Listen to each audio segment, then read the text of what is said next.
El pueblo de Santa María, con sus estrechas calles y el seto floreciente, estaba envuelto en el suave silencio del anochecer.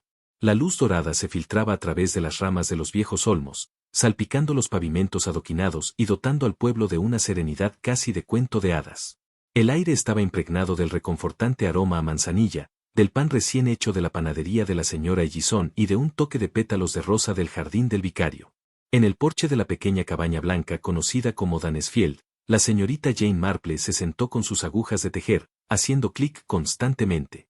Estaba elaborando una nueva funda para tetera de la feria de la iglesia, azul pálido, con un patrón de margaritas, tal como el reverendo Septimus había solicitado. Aunque sus manos eran ágiles, sus ojos azules, pese a su piel pálida, no se perdían nada. Cada cortina ondeante en la calle, cada paso retrasado en el camino de grava, Jane Marple lo notaba todo. Pero, por ahora, no había nada inusual. Solo el canto de los gorriones, y de vez en cuando, el tintineo lejano de las tazas de té. Dentro de la casa, su sobrino Raymond West, un novelista de cierta fama literaria, aunque no exactamente del tipo que su amable tía Jane admiraba, hojeaba el último número del Times Literary Supplement. Su joven esposa, Joan, elegante y moderna de una manera que hacía sonreír a Jane en privado, se sentaba a su lado en el settee de chintz, hojeando una revista de moda brillante y comentando ocasionalmente sobre la tontería de los dobladillos de la temporada. Todo estaba en silencio. Todo estaba exactamente como debía ser, hasta que Joan Rose vagó distraídamente hacia la terraza y miró hacia el horizonte. Un jadeo agudo rompió el silencio pacífico. Señorita Marple, mire allí, dijo Joan, su voz teñida de alarma. Hay humo saliendo cerca del bosque. La señorita Marple dejó con cuidado su labor de punto sobre la mesa y se puso de pie, alisándose su cardigan gris pálido mientras caminaba. Sin prisas, pero alerta, se dirigió a la terraza. De hecho, justo más allá del seto y de las chimeneas torcidas del pueblo, una larga columna de humo oscuro se elevaba hacia el cielo encapotado. Se alzaba de manera constante, siniestra, desde la dirección del borde oriental del pueblo. La señorita Marple entrecerró los ojos ligeramente, ajustándose las gafas con un dedo experto. Su tono era tranquilo, pero sus palabras, pensativas. Mi palabra, y ese es Askham House, si no me equivoco. La residencia de los Harrington. Raymond se puso de pie, doblando su periódico. Eso es mucho humo. Podría ser un incendio, o una chimenea destrozada. Está mal, añadió Joan, aunque su tono era dudoso. Los labios de la señorita Marple se tensaron apenas. Askham House no ha tenido una limpieza adecuada de chimeneas en años, según la señora Artul. Pero ese no es el tipo de humo que uno espera de una chimenea. ¿Deberíamos ir a verlo?, preguntó Joan. Quiero decir, alguien podría estar en problemas, ¿no? Raymond miró desde el humo ascendente hacia su tía. ¿Crees que deberíamos llamar al alguacil? La señorita Marple dudó un momento, luego negó con la cabeza. No nos apresuremos a sacar conclusiones. Puede que no sea nada, pero creo que deberíamos bajar y echar un vistazo. Los Harrington no son conocidos por el drama, pero los accidentes ocurren incluso en los hogares más respetables. Para cuando la señorita Marple, Raymond y Joan llegaron a Askham House, la casa que una vez fue tranquila, el carril se había transformado en un escenario de caos y alarma. Una multitud de aldeanos se agolpaba contra la verja de hierro, murmurando en voz baja, sus rostros iluminados por el resplandor parpadeante de las luces del camión de bomberos. El cielo sobre las altas chimeneas de la vieja casa estaba obstruido con humo espeso, negro, que ascendía en rizos lentos y tristes hacia el cielo vespertino. El aire era acre, pesado, con el penetrante olor a madera y textiles quemados. Pero había algo más. Un olor subyacente, distintivo. No solo madera o papel, algo más oscuro, más siniestro. La señorita Marple lo conocía bien. Lo había olido una vez durante la guerra, cuando una caseta de municiones se incendió en un pueblo cercano. Era el olor de la tragedia humana. Los bomberos, con sus chaquetas azul marino y cascos, se movían con rapidez mientras las mangueras rociaban arcos de agua a través de las ventanas rotas. El incendio había sido controlado para cuando ellos llegaron, pero de la casa aún silbaba un vapor tenue, donde las brasas humeantes se encontraban con el agua fría. En algún lugar cercano, una mujer lloraba suavemente. La doncella de los Harrington, la joven Emily, si la señorita Marple recordaba bien, estaba envuelta en una manta, temblando de la impresión. Un hombre con una gabardina arrugada se encontraba cerca de los escalones de entrada, tomando notas en un pequeño cuaderno negro. Su sombrero estaba ligeramente torcido sobre la cabeza, y su bigote se movía mientras hablaba. La señorita Marple lo reconoció al instante, el inspector Braithwaite, un hombre práctico, no demasiado imaginativo, pero no falto de respeto por la sabiduría del pueblo. Ah, señorita Marple, dijo con el aire de quien la había esperado. Menuda noche, ¿eh? Una triste, inspector, respondió ella suavemente. Él suspiró y señaló hacia las ventanas superiores carbonizadas. El incendio se inició en el dormitorio y luego se extendió al ala lateral. Afortunadamente, el resto de la casa fue salvado. Parece accidental, posiblemente una lámpara de gas defectuosa, o una vela volcada. Hizo una pausa, mirando sus notas. Hemos recuperado 2 cuerpos del dormitorio principal, casi completamente calcinados, un 80 o 90%. Se cree que uno de ellos es el señor Harrington, el otro, su esposa. Los niños no estaban aquí, gracias a Dios. Están en el internado, según me han dicho. Joan presionó una mano contra su pecho. ¡Qué horror, los 2! Raymond frunció el ceño. ¿Pero no era el señor Harrington un hombre cauteloso? Recuerdo que no dejaba que nadie fumara arriba. La señorita Marple no dijo nada por un momento. Sus ojos estaban fijos en la ventana del segundo piso, cuyos cristales se habían roto hacía tiempo, los bordes ennegrecidos.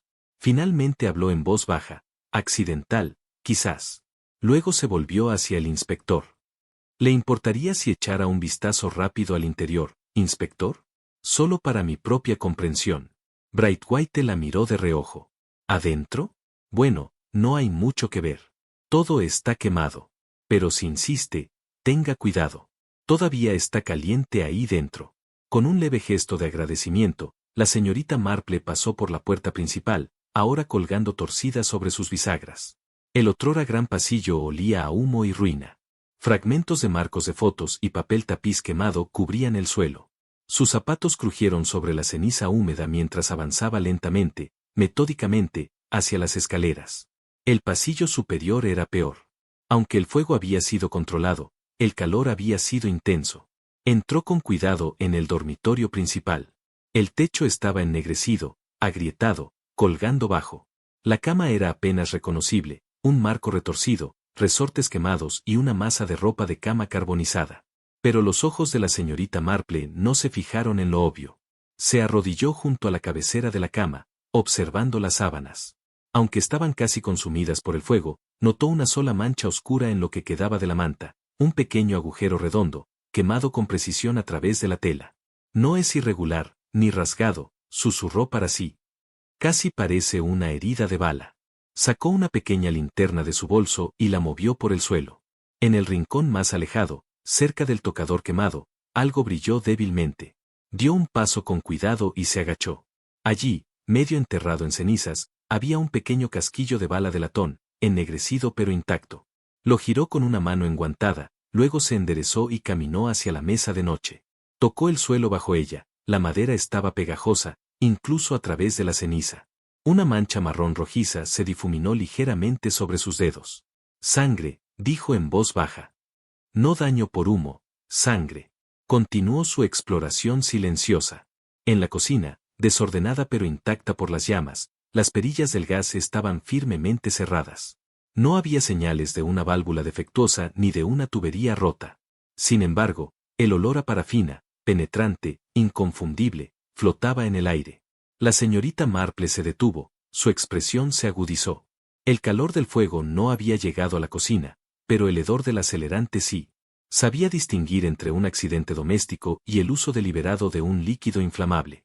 Este incendio fue provocado, murmuró. Deliberadamente. Se dio la vuelta y regresó al jardín delantero, donde el inspector hablaba con un agente. Inspector, dijo suavemente, pero con firmeza, me temo que debo contradecir su suposición anterior. Oh, respondió, alzando una ceja. Esto no fue un accidente, continuó la señorita Marple. No había fuga de gas. La estufa estaba apagada. Lo que encontré arriba fue sangre, y un casquillo de bala. Creo que los dispararon primero. El fuego se encendió después para destruir las pruebas. El inspector la observó, con la mandíbula tensa. ¿Está sugiriendo que fue un doble asesinato planificado? Sí, inspector, asintió ella. Quien hizo esto sabía exactamente lo que hacía. Disparó a los Harrington y luego incendió la casa para hacerlo parecer un accidente. Y casi lo logró, si el humo no hubiera subido tan rápido. Él se pasó una mano por la barbilla, procesando sus palabras. Si ese es el caso, necesitaremos un barrido completo de la casa. Ver si falta algo, joyas, papeles, objetos de valor. O tal vez, dijo la señorita Marple en voz baja, algo mucho más personal. El inspector cerró de golpe su cuaderno. En ese caso, ordenar un examen forense detallado y enviaré los cuerpos a autopsia. Lo sabremos muy pronto si tiene razón. La señorita Marple miró una vez más las ventanas quemadas de Askham House. En su corazón, ya lo sabía. Por la mañana, la noticia del incendio se había extendido como ondas en un estanque tranquilo en St. Mary Mead, donde los chismes se movían más rápido que los telegramas. La tragedia era el tema de conversación en los bancos del parque, en la cola de la panadería y en los susurros de la iglesia. La mayoría hablaba con sincera simpatía. El señor y la señora Harrington eran bien conocidos, si no exactamente queridos. Pero entre el dolor y la conmoción, también surgieron destellos de especulación. ¿Había sido un accidente o algo más oscuro? La señorita Marple, por su parte, permaneció serena. Pasó la mañana como de costumbre, cuidando sus rosales, quitando el polvo del porche y terminando una bufanda a medio tejer. Pero sus ojos, detrás de esas gafas siempre vigilantes, estaban alerta. Se movían más de lo habitual, de una página a otra, de una ventana a otra. Algo sobre el incendio, el momento, el olor, el calor extraño en las paredes, no le cuadraba del todo. En la mesa del desayuno, Joan sirvió el té en silencio. La tostada permaneció intacta. Finalmente, habló. Creo que deberíamos volver a Askham House hoy. Raymond levantó la vista del periódico. ¿Para qué? Joan miró a la señorita Marple con tono amable. Los niños, Raymond. Alguien tiene que cuidarlos. Las pobres almas deben de estar aterrorizadas. La señorita Marple asintió lentamente. Tienes toda la razón, Joan. Han perdido a ambos padres, y en circunstancias tan terribles. Muerte. Pero fuiste demasiado inteligente para intentar una habitación sencilla y cerrada. Necesitabas algo más elaborado, algo que desconcertaría incluso a la policía. Ella hizo un gesto hacia la corona. Y aquí estaba tu solución, entregada a tu puerta por el Instituto de la Mujer. La hermosa corona de la señora Triger colgando en la gran puerta, para que todos la admiren. Tuviste su potencial inmediatamente. Creaste una segunda corona, dijo Slack, retomando la narrativa, o mejor dicho, modificaste una corona existente para incluir ese bolsillo oculto, atado con cinta verde de floristería. La cinta dejó rastros en el marco de la puerta, en la llave, y en última instancia, en tus propios dedos. La señorita Marple retomó el hilo. En Nochebuena pusiste en práctica tu plan. En el cuarto 6, disfrazada con un Macintosh y una gorra, prestados o comprados para tal fin, trajiste la corona de flores sustitutiva para la puerta lateral. La señora Fosdickeke, siempre deseosa de complacer a Lady Bantry, lo aceptó sin cuestionarlo y la colgó ella misma. La corona original se fue contigo, para que la desecharas más tarde. El Macintosh y la gorra, dijo Slack, ¿dónde están? Quemados, imagino, respondió la señorita Marple, o escondidos en algún lugar donde nunca los encontrarán. La señorita Penny es muy minuciosa. Miró a Honor con algo así como lástima. La copia de la llave estaba escondida, segura, en el bolsillo que habías hecho. Durante toda la velada observaste y esperaste. Cuando el señor Loftés y el señor Bray se retiraron a la biblioteca a las 8, sabías que tu oportunidad se acercaba. El señor Bray se fue a las 8:20, el señor Crane fue a buscar su brandy a las 8:51, y en algún momento de ese intervalo actuaste. Estaba en la mesa del salón, dijo Honor, pero su voz carecía de convicción. Estabas en la mesa del recibidor brevemente, continuó la señorita Marple, creando la apariencia de industria, pero en algún punto entre las 8:50 y las 9, te resbalaste lejos. Alcanzaste la corona, eliminaste la llave duplicada de su bolsillo, dejando esos delatores restos de musgo en tu falda, y fuiste a la biblioteca. La voz de la señorita Marple se hizo más suave. El señor Loftés estaba en su escritorio, o tal vez junto al fuego, trabajando en sus papeles. Entraste en silencio. Quizás le hablaste, o quizás simplemente golpeaste. El tope de la puerta de bronce era pesado y estaba al alcance de la mano. Un solo golpe fue suficiente. Lady Bantry hizo un pequeño sonido de angustia, apagado rápidamente. Luego buscaste en su chaleco la llave de la caja fuerte, la abriste, esa pequeña marca en la cera de abejas delata tus manos más pequeñas, y quitaste el códice. Volviste a cerrar la caja fuerte, devolviste la llave a su cadena de reloj y te preparaste para partir. Pero aquí estaba la parte inteligente, el detalle que nos habría desconcertado a todos, si no hubieras cometido ciertos pequeños errores. ¿Qué errores?, preguntó Julian, que había estado escuchando con horror y fascinación. El musgo, dijo la señorita Marple simplemente. Se transfirió de la corona a tu falda cuando recuperaste la llave, y luego cayó sobre la alfombra del hogar mientras te parabas junto a la caja fuerte, con la fibra verde aún en tus dedos. La llave de la biblioteca, con la cinta que llevabas en el lazo, se giró cuando la devolviste al bolsillo.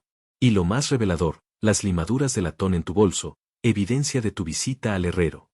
Se volvió hacia Honor. Cerraste la puerta de la biblioteca desde el exterior con la llave duplicada, y la guardaste de nuevo en el bolsillo de la corona. Más tarde, durante la confusión cuando se descubrió el cuerpo, pretendías recuperarla una última vez y desecharla permanentemente. Pero nunca tuviste la oportunidad.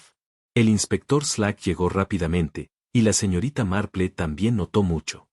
La habitación quedó completamente en silencio. Afuera, las campanas de la iglesia comenzaron a sonar para el servicio vespertino, su sonido triste en el aire invernal. Finalmente, Honor habló. Su voz era apagada, derrotada. Me trató como a una posesión, como algo que debía ser desechado cuando se volvió inconveniente. No tenía futuro, ni perspectivas, ni nada. Era la elección entre la pobreza y la subyugación. Así que lo mataste, dijo Slack rotundamente. Tomé el control de mi propia vida, ¿es eso tan terrible? Le quitaste la vida, dijo la señorita Marple, y había acero debajo de su dulzura. Eso, querida, es lo que hace de esto un asesinato. Tus quejas pueden ser legítimas, pero el hecho es que golpeaste a un hombre indefenso e intentaste ocultarlo con un engaño elaborado. Los ojos de Honor brillaron de repente con furia desafiante. Lo haría de nuevo. Él no tenía derecho a dictar mi futuro, a obligarme a casarme como algún ganado victoriano. No tenía derecho. La señorita Marple asintió en voz baja. Pero tampoco tú tenías derecho a quitarle la vida. Había otras opciones, señorita Penny. Podrías haber rechazado el legado, buscado otro empleo o impugnado las disposiciones. En cambio, elegiste asesinar. Y al hacerlo, destruiste no solo al señor Loftés, sino también a ti misma. El inspector Slack dio un paso adelante. Honor Penny, te arresto por el asesinato de Peragin Loftés. No estás obligada a decir nada, pero todo lo que digas será registrado y podrá usarse como prueba. Cuando Slack y el agente se llevaron a Honor, su compostura finalmente se quebró. Lloró. No lágrimas de remordimiento, sino de rabia y frustración, las lágrimas de alguien que había sido atrapado a pesar de una planificación elaborada. La puerta de entrada se cerró tras ellos, y la casa pareció exhalar. Lady Bantry presionó la mano de la señorita Marple. Una corona, de todas las cosas. ¿Cómo pude colgar un arma homicida en mi propia puerta? La señorita Marple dobló su tejido con suavidad. No podía saberlo, querida Dolly. La Navidad es un momento para los pequeños toques de ingenio, una cinta verde, un toque de satén y un pequeño bolsillo. Nadie pensaría en examinarlo. Pero la inteligencia, por muy elaborada que sea, no puede ocultar la verdad para siempre. Siempre encuentra la manera de revelarse, generalmente a través de los detalles más pequeños. Miró la corona que todavía estaba sobre la mesa, su propósito festivo corrompido por el uso al que había sido puesta. Creo que, para la próxima Navidad, dijo suavemente, preferirás una decoración diferente para ti. Eso es exactamente lo que he estado haciendo, señorita Marple. Aceptó el té con agradecimiento y se sentó con un suspiro, cepillando algunas gotas de niebla de su manga. Acabo de llegar de visitar a la otra hermana del señor Harrington. Pensé que ya era hora de escuchar su lado de las cosas. Los ojos de la señorita Marple se iluminaron con cortesía y curiosidad. ¿Y qué tenía la querida señorita Helena que decir? Tomó un sorbo y se recostó. Bueno, según ella, nunca hubo ninguna disputa con su hermano. Ninguna ruptura. Dijo que cualquier sugerencia de una disputa sobre la propiedad es una tontería.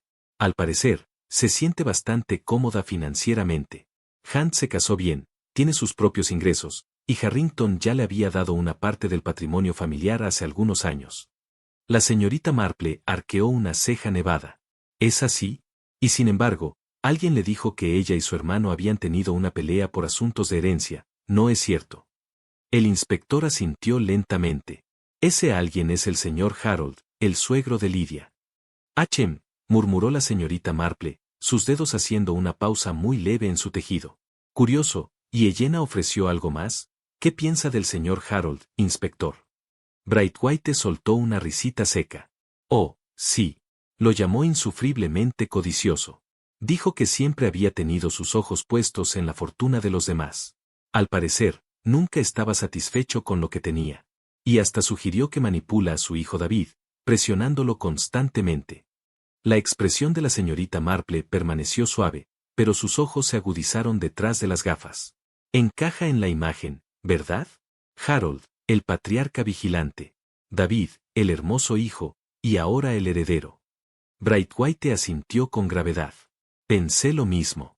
Y no es solo la familia. También intenté visitar al señor Denham, el socio comercial de Harrington. Quería hacerle unas preguntas sobre las finanzas de la empresa. ¿Y? Preguntó la señorita Marple, juntando las manos en su regazo. No está en casa, dijo Braithwaite. Su ama de llaves dice que ha estado fuera por 5 días. Salió de la ciudad por negocios. Nadie parece saber exactamente dónde. Qué conveniente, dijo la señorita Marple en voz baja. El inspector la miró. Exactamente. El momento es sospechoso. El incendio, los asesinatos, todos ocurrieron mientras la mayoría de los actores clave estaban convenientemente ausentes. Denham fuera, Elena cuidando a su marido herido, y David todavía en Londres. La señorita Marple tomó su taza de té. Y Lidia, conmocionada, afligida y cuidando de 2 niños. Ha sido cooperativa, dijo Braithwaite, pero no ha ofrecido nada particularmente útil. O tal vez sí lo haya hecho, dijo la señorita Marple, medio para sí misma. Los niños, inspector, tienen una forma de repetir las cosas que los adultos no creen que oigan. Elsa y James puede que no entiendan lo que han visto u oído, pero han visto algo. Estoy segura de ello. Braithwaite se frotó la nuca. Hablaré con ellos de nuevo, suavemente. Tal vez con una enfermera escolar presente. La señorita Marple miró hacia los setos, donde las abejas revoloteaban perezosamente entre las lilas florecientes. Tanto ruido alrededor de la verdad, inspector, pero está ahí, escondida silenciosamente detrás de las cortinas. Él se rió entre dientes. Hace que parezca que la verdad se esconde en el cajón de la ropa blanca de alguien. No muy lejos, dijo la señorita Marple con una sonrisa. Los asesinatos, especialmente los domésticos, rara vez tratan sobre locura o misterio. Se trata de oportunidad, control y codicia. Braithwaite bebió su té y luego dejó la taza. Hasta que no hable directamente con Denham, estamos atascados. Si hay algo en los registros comerciales, podría explicar un motivo, o al menos eliminar sospechosos. La señorita Marple tamborileó con las yemas de los dedos. También podrías considerar quién ganaría si la sospecha recayera sobre otra persona. El inspector levantó una ceja. Desviación. Exacto. La señorita Marple asintió. Quizás el asesino sabía cómo plantar una sugerencia, que Elena tenía un motivo, para que tú miraras hacia un lado mientras ellos movían el otro. Braithwaite parecía pensativo. Harold fue bastante rápido para hablar contra Elena. Y David lo ha heredado todo, añadió suavemente la señorita Marple. Y sin embargo, no parece un hombre de luto. Hubo una pausa. El jardín que los rodeaba bullía con el zumbido tranquilo de media mañana. A lo lejos, un carro de leche pasó rodando, sus ruedas crujiendo suavemente sobre la grava. El inspector se puso de pie por fin. Seguiré adelante. Abriremos el estudio de Harrington esta tarde y revisaremos los documentos. Quizás algo ahí nos dé una imagen más clara. La señorita Marple asintió. Me gustaría estar allí, si no te importa. Tengo una afición por los detalles que otros pasan por alto. Francamente, me sentiría aliviado de tenerte, admitió Braithwaite con una sonrisa. Tus instintos han sido más agudos que la mitad de la fuerza. Mientras él caminaba por el sendero del jardín y desaparecía por la puerta, la señorita Marple se recostó en su silla, su tejido una vez más ocioso en el regazo. Miró las rosas y murmuró para sí misma, la verdad está en alguna parte, entre el fuego y las mentiras. Todo lo que necesitamos es la brisa adecuada para levantar el humo. 3 días después del funeral, la casa Ascam permanecía bajo una espesa capa de polvo. Una quietud persistente, no la calma de la paz, sino el silencio de los secretos, llenaba el aire. Las cortinas permanecían casi corridas, y el ambiente alrededor de la finca estaba cargado de algo tácito. Los rumores en el pueblo habían empezado a perder urgencia, pero la señorita Marple, siempre la observadora silenciosa, sabía que la verdad rara vez llega con ruido, se desliza como una corriente de aire bajo una puerta cerrada. Esa mañana, envuelta en su suave chal gris, se dirigió a la casa de los Harrington, con una pequeña cesta de mimbre cuidadosamente colgando de su brazo. Dentro había 2 cajas de chocolates cuidadosamente envueltas, un conejo de cuerda para James, y un delicado pañuelo bordado para Elsa. También había metido unas cuantas cremas de menta, recordando cómo los niños hablaban más libremente cuando sus manos estaban ocupadas y sus bocas dulces. El aire era fresco y limpio, los setos aún húmedos por el rocío de la mañana. Mientras la señorita Marple caminaba por el sendero del jardín, vio a Elsa en la puerta. La niña se mantenía erguida, pero había una tristeza en ella, del tipo que solo permanece en los niños obligados a crecer demasiado rápido. «Buenos días, señorita Marple», dijo Elsa, intentando esbozar una sonrisa educada. «Buenos días, querida», respondió la señorita Marple con cariño. «He traído algunos regalitos para ti y para James. Nada grandioso, pero espero que te hagan sonreír». Elsa tomó la cesta con silencioso agradecimiento y condujo a la señorita Marple dentro de la casa. En el pasillo había un ligero olor a hollín y cera para muebles. Lidia apareció desde la sala de estar, su cabello atado flojamente hacia atrás y el rostro demacrado por la fatiga. «Es muy amable de su parte venir, señorita Marple», dijo con dulzura. «¿Le gustaría té?» «En un momento», respondió la señorita Marple. «Me preguntaba si no sería mucha molestia. ¿Podría echar un vistazo rápido al estudio del señor Harrington? Sé que el inspector aún no ha terminado de revisarlo, pero puede que haya algo que la familia haya pasado por alto». Lidia dudó. «Son principalmente papeles y archivos viejos. No he estado allí desde antes de que pasara». Se hizo a un lado y señaló la puerta. «Es bienvenida a mirar». La señorita Marple asintió con agradecimiento y entró. El estudio era exactamente lo que había imaginado, una habitación de caballero, envejecida pero bien cuidada, con gruesas cortinas de terciopelo que mantenían la luz baja y paredes cubiertas de estantes polvorientos. En el centro, un escritorio de caoba rodeado de libros de contabilidad encuadernados en cuero, cajas de correspondencia y una lámpara de lectura de latón con pantalla verde agrietada. Ella se movió con cuidado, los ojos recorriendo cada estante. Muchos de los documentos eran simples, extractos bancarios, cartas comerciales y tarjetas de Navidad descoloridas. Pero fue el cajón inferior del escritorio el que llamó su atención. Estaba rígido, pero logró abrirlo. Dentro, escondido bajo una pila de recibos, había un fajo de cartas atadas con una cuerda descolorida. Con manos suaves, desató el nudo y comenzó a leer. La primera estaba fechada casi un año atrás. «Querido Henry, necesito $15,000. Quiero iniciar un negocio, algo pequeño, manejable, solo para ponerme en pie. Sé que estás en condiciones de ayudar. Por favor, no me rechaces». La siguiente carta, escrita con otra mano, tenía un tono mucho más inquietante. «Si no me das lo que te pido, te arrepentirás. Te lo advierto. Piensa en tu preciosa hermana, y en lo que podría pasar si me presionas demasiado». La señorita Marple parpadeó lentamente. Sus dedos permanecieron firmes, pero su mente se afiló como un bisturí. Con cuidado, deslizó las cartas dentro de un pequeño diario encuadernado en cuero cercano, lo cerró y lo metió bajo el brazo. Permaneció en silencio un momento, observando la habitación, la alfombra gastada, la botella de tinta rota, el leve olor a tabaco. Luego, con el mismo silencio, salió al pasillo. Elsa estaba sentada en el último escalón, acariciando su conejo de juguete. «Elsa, querida», dijo la señorita Marple suavemente, «¿puedo preguntarte algo?» La niña levantó la mirada, con ojos cautelosos pero confiados. «¿Tu mamá o tu papá discutieron con alguien recientemente? Me refiero a antes del incendio». Elsa frunció el ceño. «Sí. El tío David vino de visita hace unas 2 semanas. Él y papá tuvieron una gran pelea. Papá le dijo que se fuera. Mamá estaba llorando después». «¿Discutían a menudo?», preguntó la señorita Marple con suavidad. «No, por lo general no, pero esta vez fue realmente malo. Creo que era por dinero». La señorita Marple le dedicó una pequeña sonrisa. «Ha sido de gran ayuda, querida. Gracias». Mientras se dirigía a la puerta, Sus ojos captaron un movimiento cerca del camino lateral. David regresaba de las tiendas, o al menos fingía hacerlo. Caminaba rápidamente, con la chaqueta abierta y una pequeña botella marrón en la mano. La señorita Marple se detuvo para dejarlo pasar. «Ah, señorita Marple», dijo David con tono amistoso y una sonrisa. «No esperaba verla aquí tan temprano». «Estaba visitando a los niños», respondió ella con calma.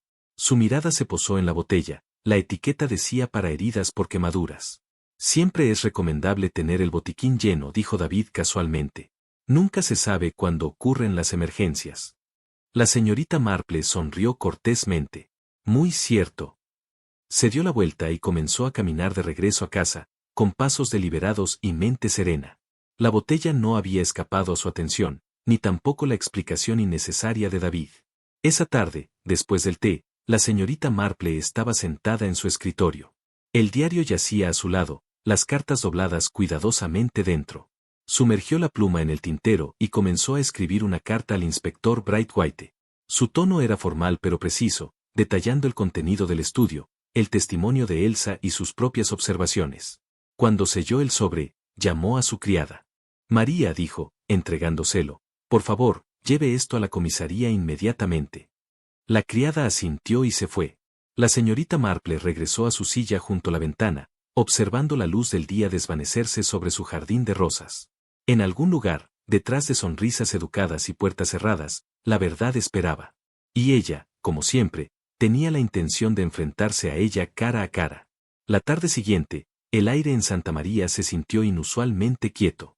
Las nubes flotaban arriba, no del todo listas para soltar la lluvia, y los pájaros del pueblo parecían suavizados en su canto. En Danesfield Cottage, la señorita Marple acababa de dejar su taza de té cuando escuchó el familiar crujido de botas pulidas sobre la grava. El inspector Brightwhite apareció en la puerta, un archivo de cuero marrón firmemente escondido bajo un brazo. Su abrigo estaba un poco arrugado y su sombrero recto sobre la cabeza, pero había una energía decidida en su paso que la señorita Marple reconoció de inmediato. Lo recibió en la mesa del jardín con una sonrisa de bienvenida. «Ha estado ocupado, inspector», dijo. Él sacó la silla frente a ella y se sentó sin preámbulos. «Señorita Marple», comenzó, «recibí su carta y agradezco que me señalara exactamente dónde debía ir. Acabo de regresar de hablar con el señor Denham». «¿Y qué dijo?», preguntó ella, cruzando las manos sobre su regazo. El inspector abrió el expediente y hojeó sus notas. Denham confirmó que David, el hermano de la víctima, había estado malversando fondos de la empresa. Malversación de fondos, para ser exactos. Al parecer, Harrington acababa de descubrir su extensión y se disponía a expulsar a David de la sociedad por completo. La boca de la señorita Marple se apretó en una fina línea de conocimiento. «Entonces el motivo comienza a tomar forma», murmuró. «Desesperación, exposición, pérdida de estatus y dinero». Brightwhite asintió. «Precisamente. Es hora, creo, de que juntemos las piezas finales y saquemos la verdad a la luz». La señorita Marple se levantó de su silla. «Entonces debo ir a la casa Ascam». Esa noche, la familia estaba reunida en el salón de Ascam House, una habitación que una vez estuvo llena de elegancia tranquila y cálida iluminación, ahora pesada por la inquietud. El fuego no se había encendido y el aire, dentro, estaba fresco a pesar de las paredes cercanas. Lidia se sentó en el borde del sofá, un brazo envolvía a Elsa de manera protectora, que agarraba su conejo de juguete. James se hallaba junto a ellas, inusualmente silencioso. Harold permanecía rígido cerca de la chimenea, su bastón apoyado a su lado, el rostro ilegible. David fue el último en entrar. Llevaba una chaqueta oscura y una expresión de calma forzada, pero el tic en la comisura de su mandíbula lo delataba. Se sentó solo, un poco apartado de los demás, brazos cruzados y ojos entrecerrados. La señorita Marple y el inspector Brightwhite entraron juntos a la habitación. La tensión se espesó. Nadie habló. La señorita Marple dio un paso adelante. Su voz, cuando habló, fue clara y calma, como la de una maestra revelando la solución de un rompecabezas. «Señor David», dijo en voz baja, «usted es quien asesinó al señor y a la señora Harrington». La cabeza de David se levantó de golpe. «Eso no es cierto», respondió. «Estaba en Londres todo el tiempo. No tengo nada que ver con esto». Pero incluso mientras lo decía, su voz carecía de convicción. El inspector Brightwhite dio un paso adelante, su tono firme. «No estaba en Londres. Fue visto aquí, en Santa María, la mañana del incendio. Un comerciante, un lechero e incluso el chofer de su padre lo colocaron en el pueblo ese día. David se movió en su asiento. Están equivocados, murmuró. La mirada de la señorita Marple no vaciló. La mañana de los asesinatos, la casa estaba tranquila. Los niños se habían ido a la escuela y Lidia estaba fuera. Solo su hermano y su esposa permanecían allí. Usted lo sabía. Entró por la parte de atrás, continuó el inspector, les disparó a ambos a quemarropa y luego, para cubrir sus huellas, prendió fuego. La historia sobre las joyas perdidas era solo una distracción, una pista falsa. Lidia respiró bruscamente. Harold gritó. Eso es absurdo. Mi hijo no haría tal cosa. ¿Por qué lo haría? La señorita Marple se volvió hacia él, su voz suave pero cortante. Porque estaba desesperado. Había estado robando en el negocio y estaba a punto de ser descubierto. Escribió cartas amenazantes a su propio hermano. Cartas que encontramos en el estudio. Se giró ligeramente hacia la muchacha. Y Elsa, recordó claramente que usted vino a la casa 2 semanas antes del incendio. Discutió con su hermano en voz alta. La asustó. David se quedó inmóvil, los labios apretados con fuerza. El inspector añadió. Denham confirmó la mala conducta financiera. Dijo que Harrington estaba a días de notificar a la Junta. La señorita Marple asintió levemente. Pero hay un detalle más, señor David. Pequeño, pero condenatorio. Hizo una pausa, dejando que el silencio se extendiera. Cuando regresó a casa Ascam, trajo consigo una botella de medicina para quemaduras. Me explicó que era una medida de precaución doméstica para emergencias. Pero Lidia notó las quemaduras en su brazo, ¿no es así? Lidia levantó la vista de repente, los ojos abiertos. Sí, lo hice. En su brazo izquierdo. Cuando le pregunté al respecto, evitó el tema. Los ojos del inspector Brightwhite se encontraron con los de David. Así que le preguntamos ahora, señor Ward, ¿cómo se quemó el brazo? David abrió la boca y la cerró. Bajó la cabeza. La habitación quedó en silencio, tan silenciosa que incluso el viento rozando los cristales de las ventanas sonaba fuerte. El salón de Ascam House era tenue, las cortinas, parcialmente corridas contra la pálida luz de la tarde. Las partículas de polvo flotaban perezosamente en el aire, atrapando los destellos tenues de la lámpara de la esquina.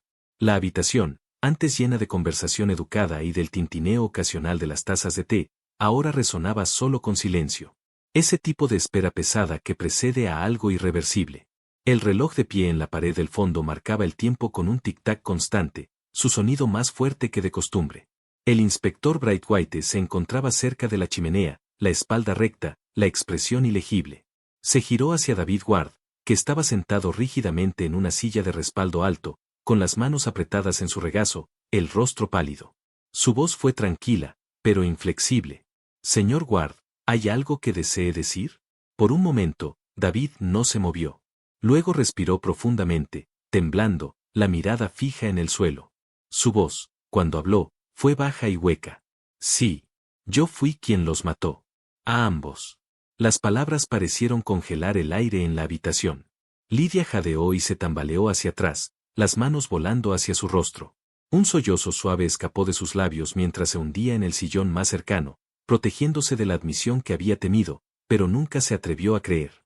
La mandíbula de Harold se tensó, el bastón se le resbaló ligeramente de las manos. Los niños permanecieron inmóviles en la esquina, Elsa agarraba con fuerza la mano de su hermano. David continuó, la voz quebrada, una extraña mezcla de remordimiento y resentimiento acumulado. Siempre estuve celoso de Henry, de todo lo que tenía, la casa, la reputación, el apellido. Yo era siempre el segundo hijo, el que nunca estaba a la altura.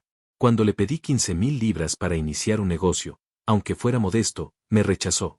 Dijo que ya le había dado a Eleanor su parte y que yo desperdicié la mía.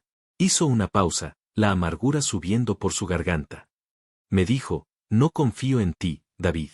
Desperdicias oportunidades. No dejaré que arruines el apellido de la familia por más tiempo. Vi rojo.